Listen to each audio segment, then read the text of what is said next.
Hello students, today our lesson is on Giv Patel's poem on killing a tree.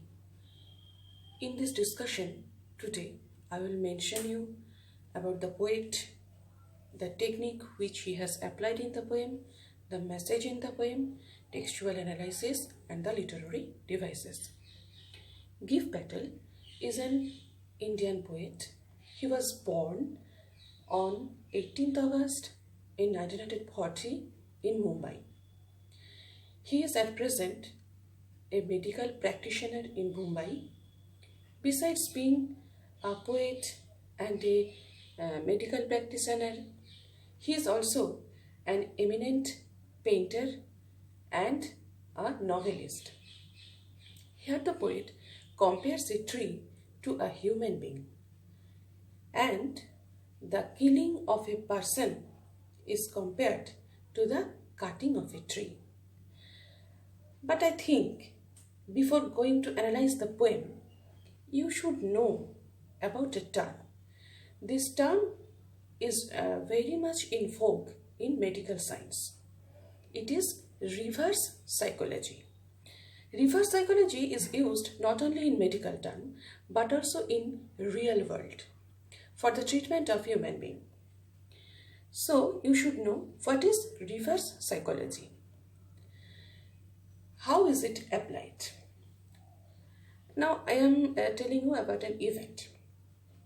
Suppose one of your friends does not use helmet while he rides a motorbike.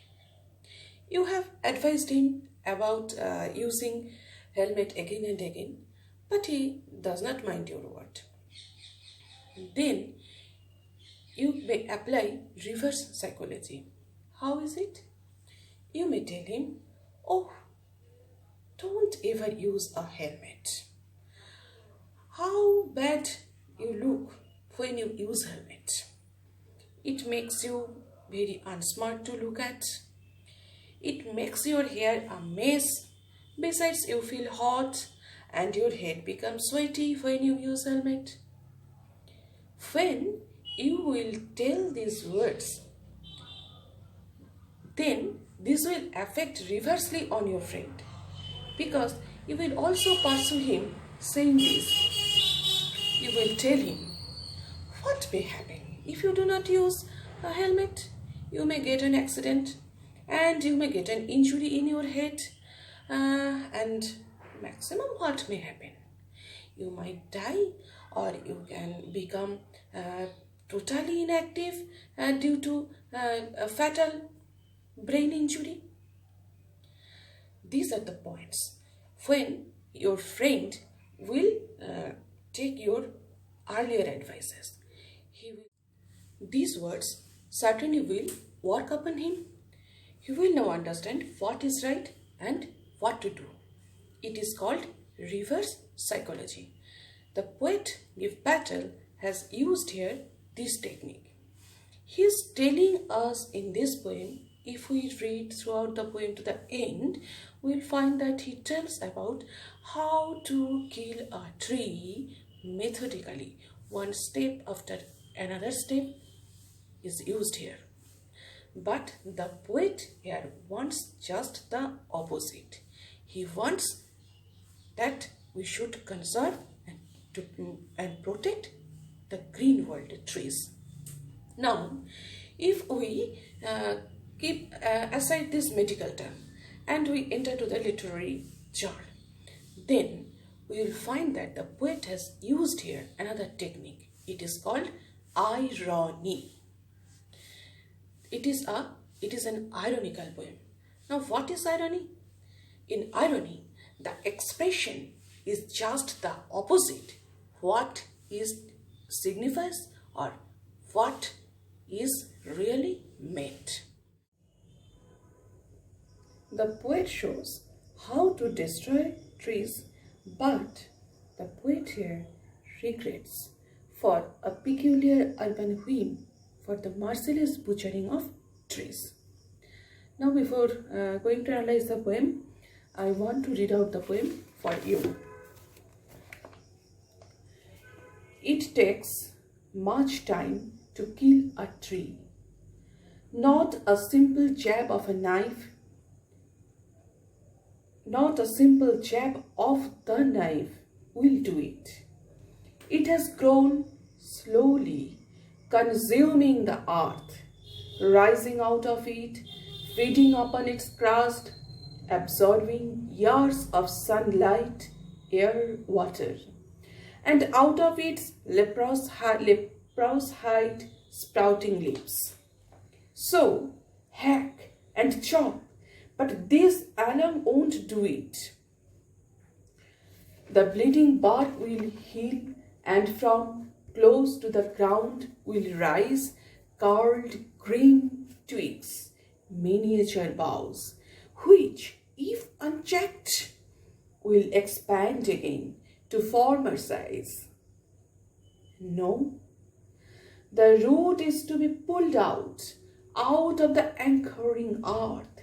It is to be roped, tied, and pulled out, snapped out, or pulled out entirely, out from the earth cave, and the strength of the tree exposed, the source, white and wet, the most sensitive hidden for years inside the earth.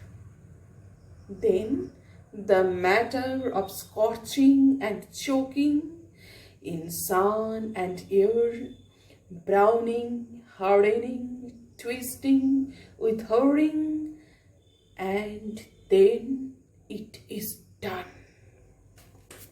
Now the first stanza, the opening line, in which the poet says, if we want to kill a tree, it takes much time.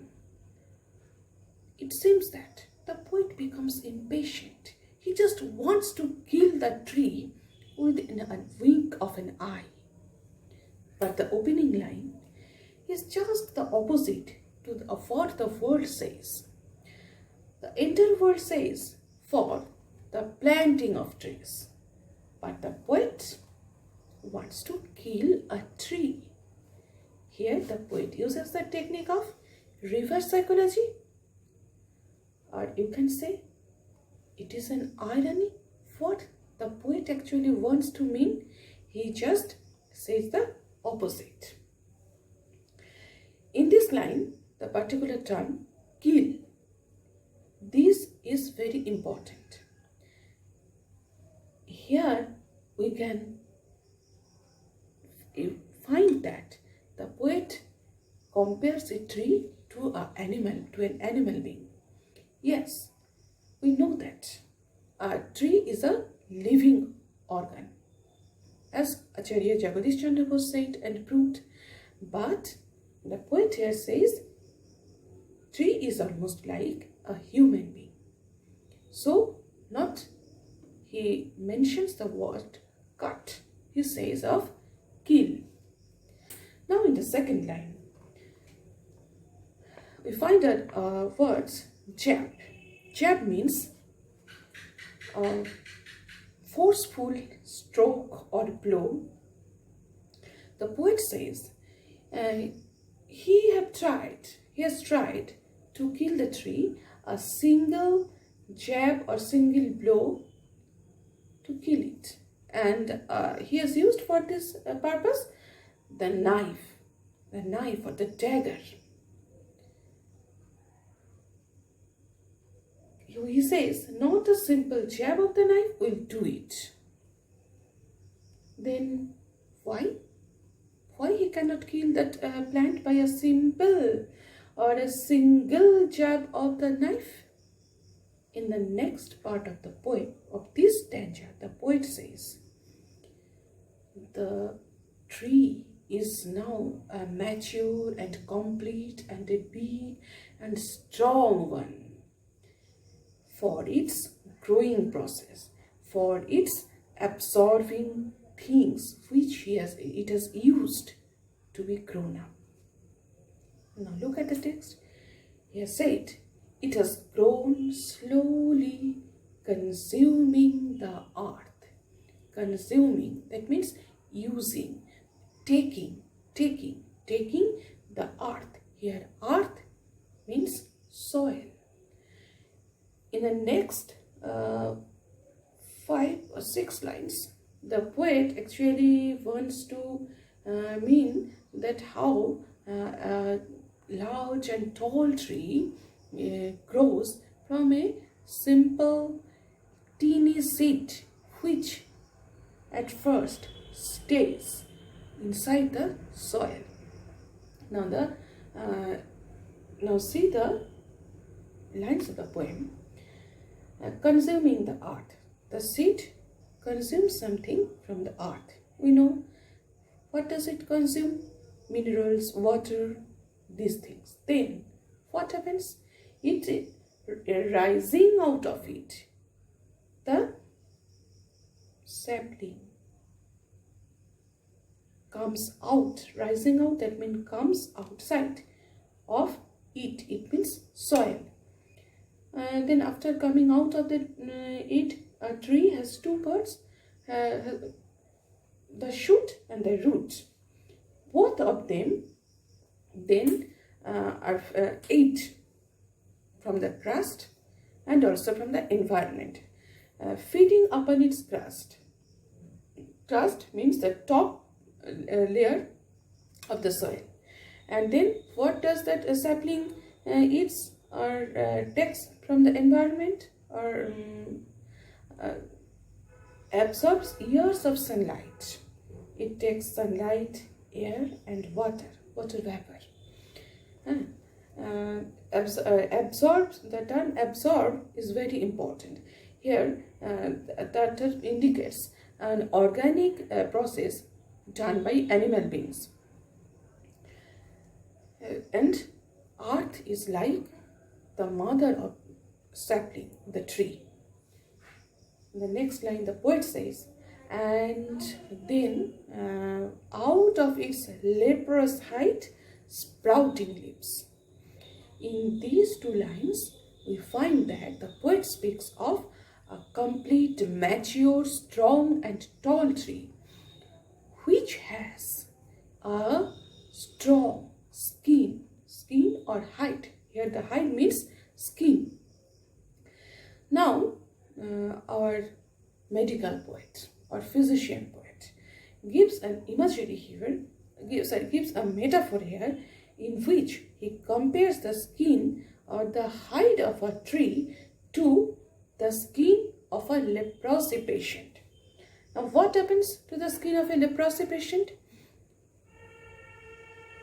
The skin then becomes colorless and patchy something and wrinkled. Now you imagine what you see to the skin or the hide of a tall tree. Obviously the skin of the tall tree is like something patchy, brown or colorless, discolored something. Colorless means when the poet earlier speaks of teeny plant which absorbed water, minerals, air from the environment, then it was green. But now green color has no more. It has become brown. And from that leprous side, what comes out? Comes out sprouting leaves. Sprouting means growing. That means teeny leaves which will grow later. Now this is the first stanza. In the first stanza we find that the poet has used a first step, a very simple step to kill a tree, and it is a simple jab of a knife.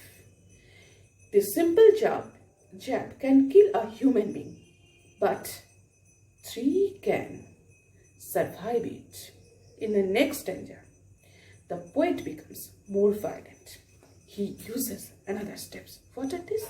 In the first line, the poet mentions so is the continuation of the earlier stanza and his earlier experience. So what does the poet do? He hacks. So hack and chop. He hacks. Hacks means he strikes again and again with a great force. strikes again and again with a great force. And then the step number 3 for killing a tree is to chop. Chop means to cut into small pieces. Now see, here the poet has become more violent. In criminal, I am going to in criminal diaries, when you find in magazines or perhaps daily in newspapers or in TV channels, when a person is murdered, there are found some more than one strikes of wound. Why? When a person has already got killed after a single jab, then why there are found 11 or 12 wounds in his or her body? Because the murderer is much more envious and angry and jealous and cruel to that person. Again, when sometimes we hear the news that after killing a person, that person is chopped into little pieces. Why the murderer does so? Because that murderer is very much enraged. His wrath, envy has led him to do those merciless deeds. Now, here the mentioning of these two terms refer to the fact that the poet has become very much impatient, and he wants to kill the tree by very much cruel acts. But the poet has become fed up. So the next line he says, "But these alone won't do it. No, even now the plant, now the tree does not die. If it were a human being, it will certainly got dead. But what happens to the tree? Not so much pain will do it. It means murder. So much pain for hacking and chopping will not kill the tree. Why not? Here comes the question sometimes in your exam. Why hacking and chopping cannot kill a tree? Because the bleeding bark will heal. Here is another personification, another metaphor. I will discuss with you later about the literary devices, where the poet says, it's bark. Now, I want to mention another thing. Bark is here the skin. Now, if there comes a question in your exam, find out two words from the poem which means the same thing. Now, this is bark, and in earlier stanza it is hide, laborer's hide. I told you earlier. Now, bleeding bark. Now we come to this line, bleeding bark. The bleeding bark will heal. Bleeding bark, bleeding here refers to the oozing of trees, the wet sap which comes out from the bark, from the trunk of a tree, from the place which is cut, where it is cut down. This bleeding bark will heal due to the ooze. And what will happen next? And from close to the ground will rise curled green twigs. And think of some events when a tall tree is cut down nearer to the ground. Then we generally find, or we often find, in circular shape of the tree, there grows little teeny leaves and very little shoots. rice curled. These are curled. That means carved or wrinkled green twigs. Twigs means very teeny leaves, which are very soft green in color. What are these?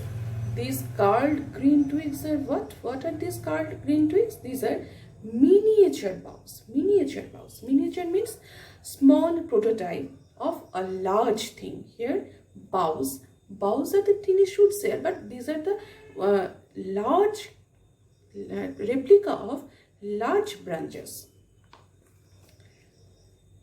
Now the fear of the poet is that which, if unchecked, if unchecked, that means if the poet does not notice it, these miniature boughs will expand again, like the earlier large volume to former size, to its earlier size. Here is the end of our second stanza, and also this is a end of a part of the poem. Now notice there is a single word no. It stands almost like a stanza of the poem. And this no, the negative word, is very significant and powerful. This word divides the poem in two parts. This no differentiates the two themes of the poem. In the earlier stanzas, the poet has shown about the growth process and resilience of the tree. And in the next two stanzas, the poet has shown how he has applied more violent steps finally to kill the plant. Now I come to the third stanza. The poet here also refers to the another part of the tree. What is it?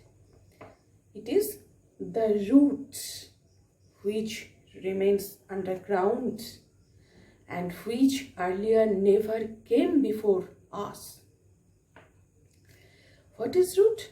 The root is the part of the plant that grows under the ground and absorbs water and minerals.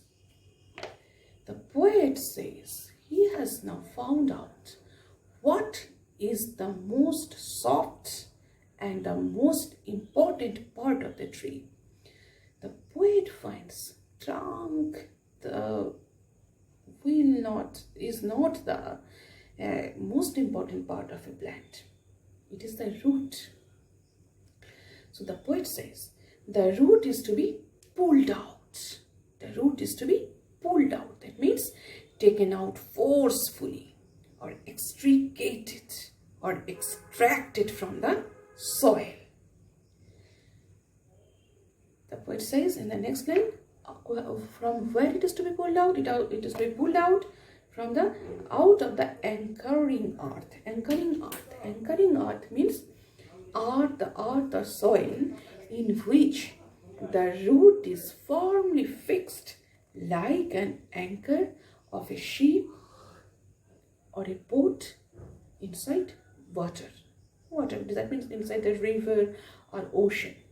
And this anchor helps the boat or ship to stay stagnant in some place. This is the fourth step. This is the fourth step of his attempt to kill a tree.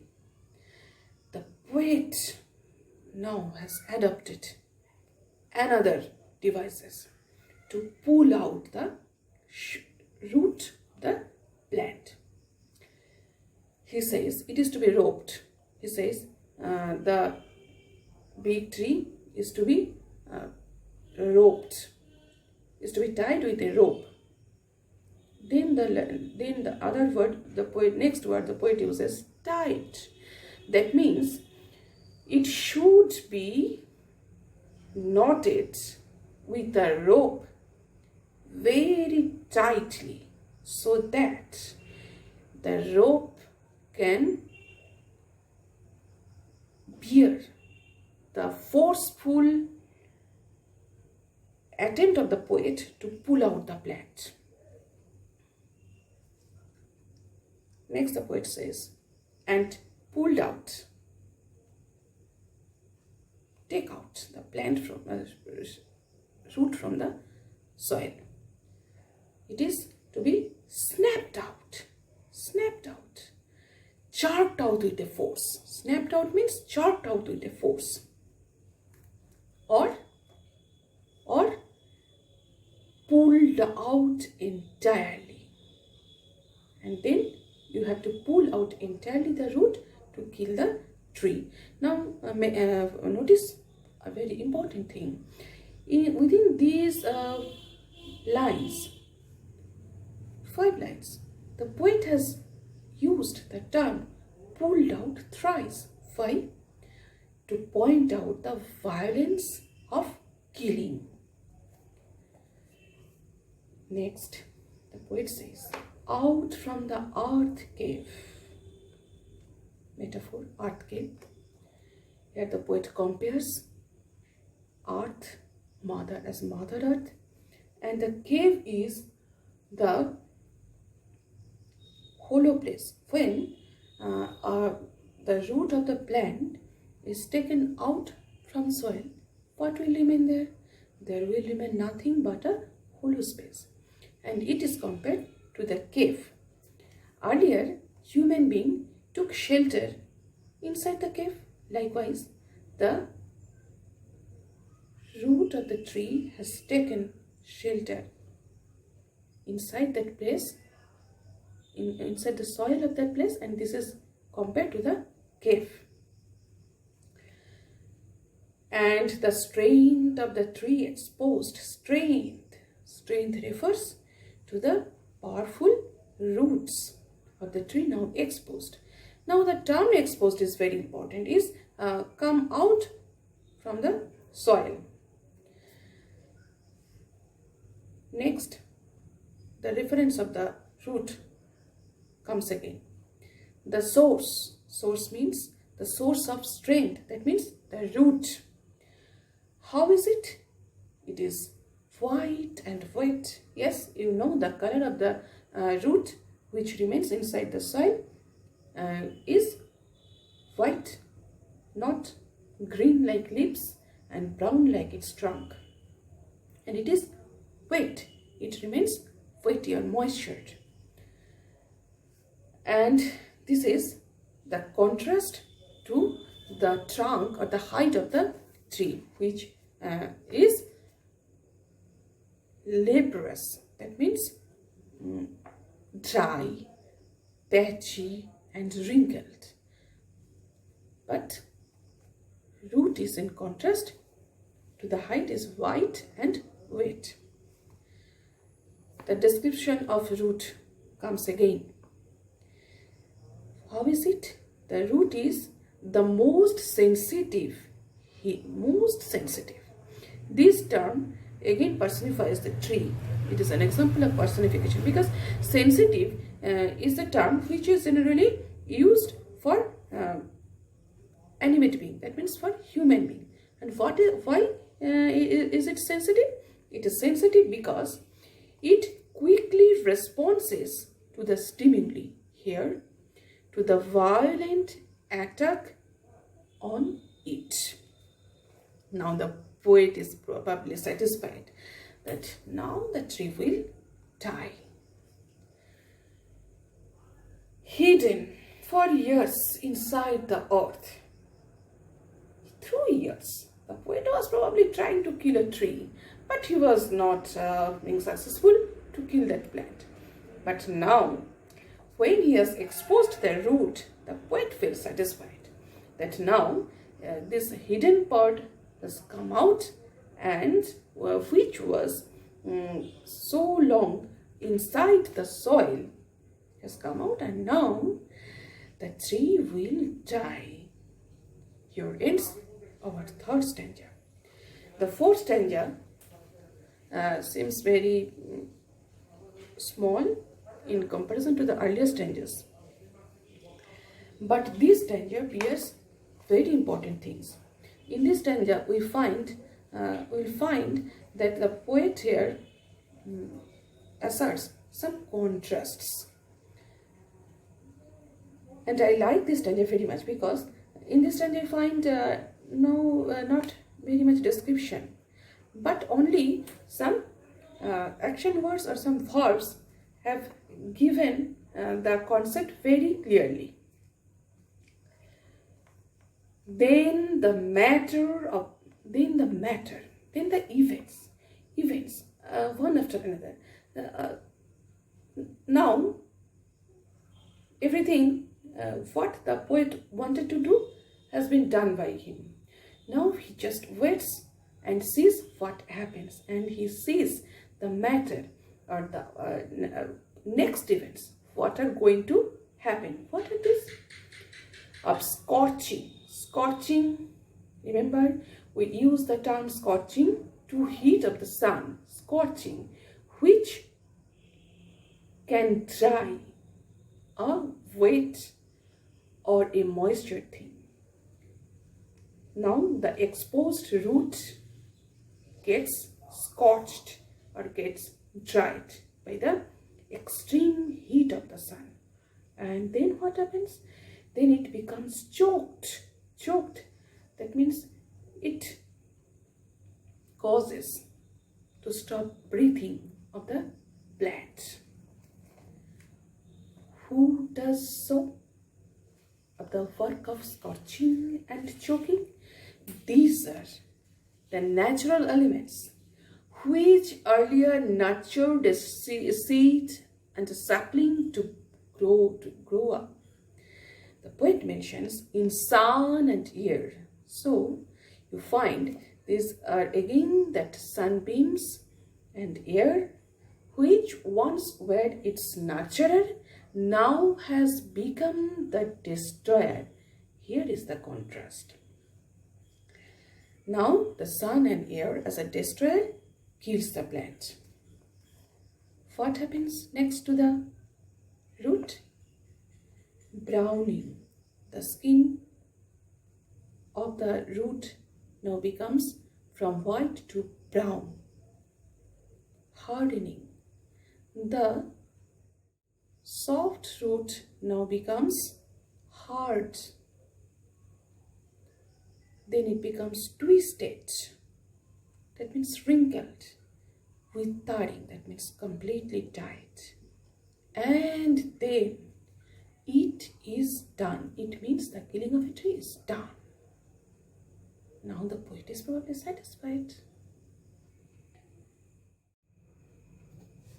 Now the literary devices which have been used by the poet.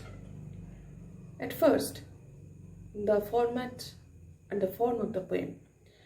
The poet uses the format of a free verse. Free verse is associated with those poems in which we find no rhyming scheme at the ending of each and every line of the poem. You will certainly have found that there is no rhyming pattern at the end of the poem. So it is written in free verse, and it is a very modern poem, and this technique is used in every modern poem.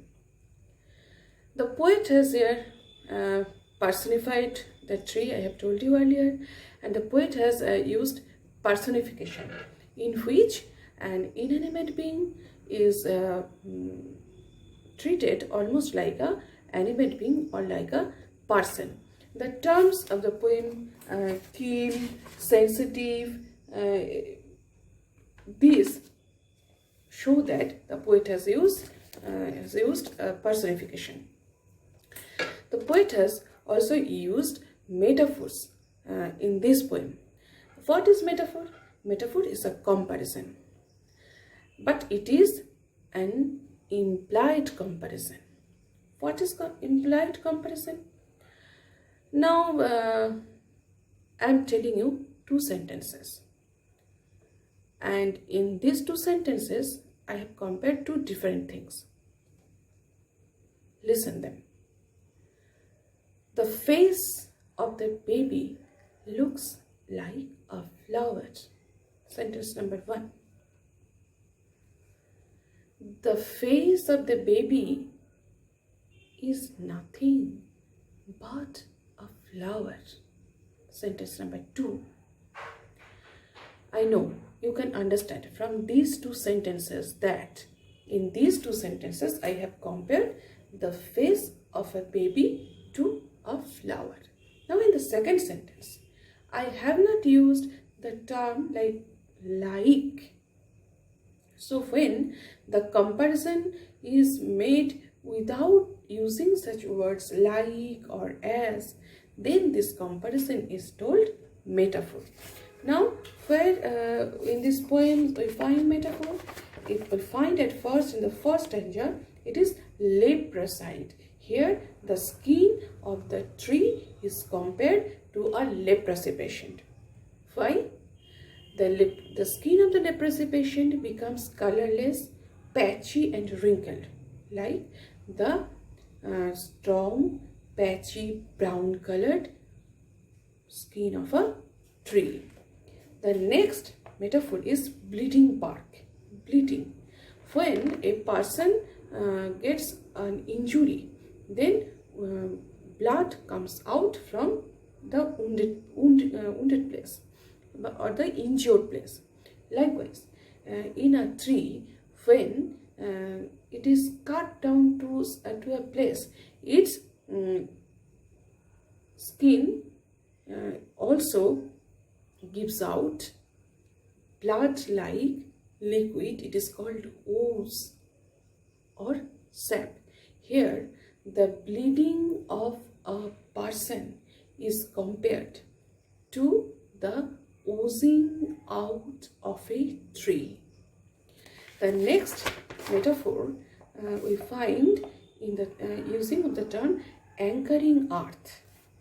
Here, the root of the tree is compared to the anchor of a ship or a boat.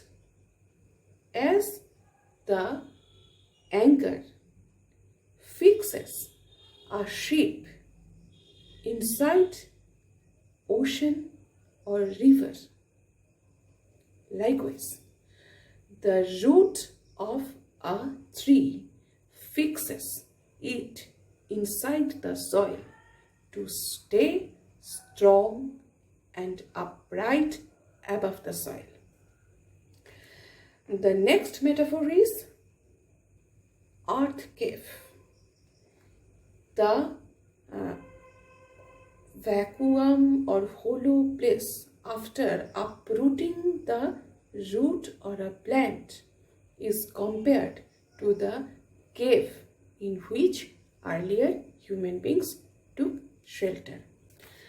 Among the other literary devices which the poet has used is enjambment. Enjambment. It is the continuation of a sentence throughout 2 or 3 lines of a poem. Now, obviously, without any punctuation mark at the end of each and every line. Now, look at the first sentence of the poem. It is a continuation within 2.5 lines. It takes much time to kill a tree, line number 1. Not a simple jab of knife will do it. Now the sentence becomes complete. The next sentence also continues in the next different lines of the poem. This is called enjambment. You will find other examples of enjambment throughout the poem. The other literary device which has been another literary device is alliteration. What is alliteration? Alliteration is the repetition of consonant sounds of side-by-side words or nearer words. Here I am pointing out to you from the text examples of alliteration. You will find in stanza 2 bleeding bark. Here B sound repeats. Then again you will find alliteration in third stanza, white and wet. Here the wa sound repeats. Another literary device is repetition. Repetition is the use of the same concept or same words for stress in a poem. Here the term pulled out. The word pulled out is an example of repetition. Besides, the poet has also used irony, about which I have told you earlier.